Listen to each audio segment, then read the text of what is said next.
திருவாரூர் தமிழ்நாட்டின் 38 மாவட்டங்களில் ஒன்றாகும். திருவாரூர் மாவட்டம் பசுமையான நெல் உற்பத்திக்கும் விண்ணை தொடும் கோபுரங்களை கொண்ட கோவில்களுக்கும் புகழ்பெற்றதாகும்.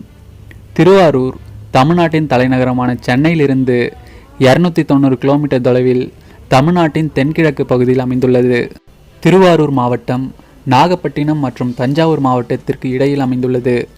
தஞ்சாவூர் மாவட்டத்திலிருந்து வலங்கைமான் வட்டத்தையும், நாகப்பட்டினம் மாவட்டத்திலிருந்து திருவாரூர், நன்னிலம், குடவாசல், நீடாமங்கலம், மன்னார்குடி மற்றும் திருத்துறைப்பூண்டி வட்டங்களையும் இணைத்து 1/1/1997 அன்று திருவாரூர் மாவட்டம் உருவாக்கப்பட்டது. திருவாரூர் திரு பிளஸ் ஆரூர். திருவாரூரில் கோவில் கொண்டுள்ள தியாகராஜ பெருமாள் மேலும் 6 ஊர்களில் கோவில் கொண்டுள்ளார். எனவே முதலில் ஆரூர் என்றும் பின்னர் கோவில் ஊர் என்பதால் திரு சேர்க்கப்பட்டு திரு ஆரூர் என்றாகி காலப்போக்கில் திருவாரூர் என மாறியது.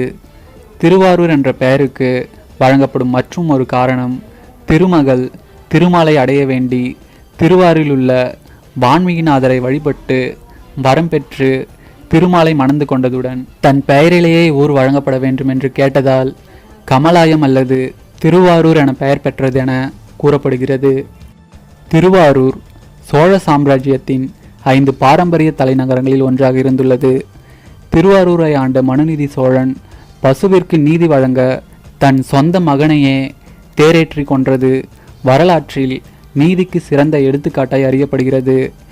இந்த நிகழ்வை சோழர்கள் கல்தேராக வடித்துள்ளனர். திருவாரூர் கோவிலுக்கு வடகிழக்கே கல்தேர் அமைந்துள்ளது.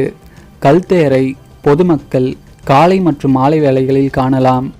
காவேரி ஆற்றின் டெல்டா பகுதியில் அமைந்திருக்கும் இம்மாவட்டம் நெல் வயல்களினாலும் உயர்ந்த தென்னை மரங்களினாலும் பசுமையான தாவரங்களினாலும் செழிப்புடன் திகழ்கிறது. தலைக்காவிரி என அழைக்கப்படும் காவிரி நதி மற்றும் அதன் கிளை நதிகள் இந்நிலத்தினை வளப்படுத்துகின்றன. 13ஆம் நூற்றாண்டில் சோழர்கள் ஆதிக்கத்திலும் பின்னர் பாண்டியர்கள் மற்றும் ஹொய்சாளர்கள் ஆதிக்கத்திலும் இம்மாவட்டம் இருந்துள்ளது. நாயக்கர்கள், விஜயநகர அரசுகள், மராத்தியர்கள் காலத்திலும் தொடர்ந்த அரசின் ஆதரவு காரணமாக இம்மாவட்டம் கலாச்சார மையமாக திகழ்ந்துள்ளது. மராத்தியரின் ஆட்சி காலத்தில் சிதம்பரம் நடராஜரின் தற்காலிக வீடாகவே திருவாரூர் இருந்துள்ளது. 1759இல் இல்லியின் கீழ் செயல்பட்ட பிரெஞ்சு படைகள் திருவாரூர் தியாகராஜ சுவாமி கோவிலில் மறைக்கப்பட்ட பொக்கிஷங்களை திருடிச் சென்றுள்ளனர். அப்போது அக்கோவிலைச் சேர்ந்த 5 அந்தணர்கள் ஆங்கிலேயர்களுக்கு உளவு பார்க்கிறார்கள் என சந்தேகப்பட்டு அவர்கள் கொல்லப்பட்டனர். வரலாற்று ரீதியாக திருவாரூர் சமயம், கலை மற்றும் அறிவியல் ஆகியவற்றில் சிறந்தவர்களின் மையமாக திகழ்ந்துள்ளது.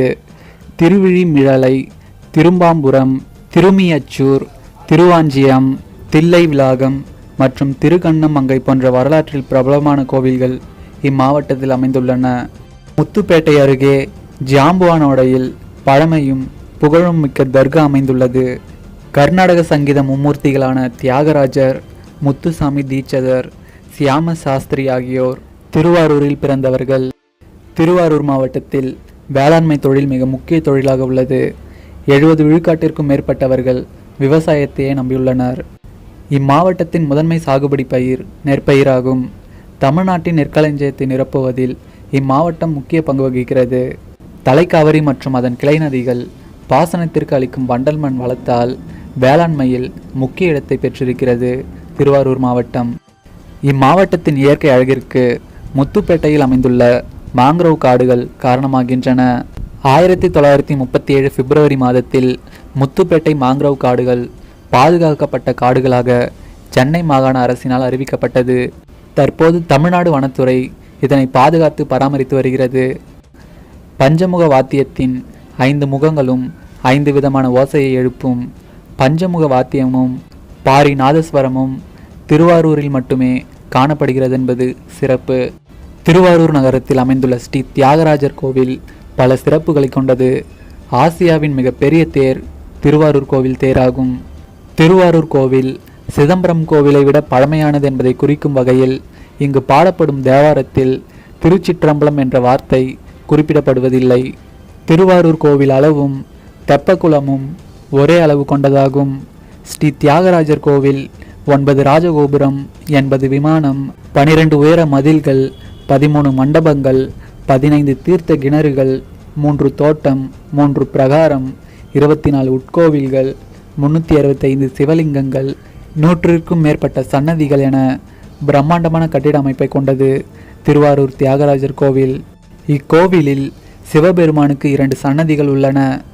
ஒன்றின் பெயர் வான்மீகிநாதர் சன்னதி என்றும் மற்றொன்றின் பெயர் தியாகராஜர் சன்னதி என்றும் அழைக்கப்படுகின்றன. திருவாரூர் தியாகராஜ சுவாமி கோவிலை முழுவதுமாக சுற்றி பார்க்கவே ஒரு நாள் ஆகுமாம். வேதாரண்யம் விளக்கழகு, திருவிடைமருதூர் தெருவழகு, மன்னார்குடி மதிலழகு மற்றும் திருவாரூர் தேரழகு என்ற முதுமொழி மூலமாக இவ்வூரின் பெருமையை நம்மால் உணர முடியும்.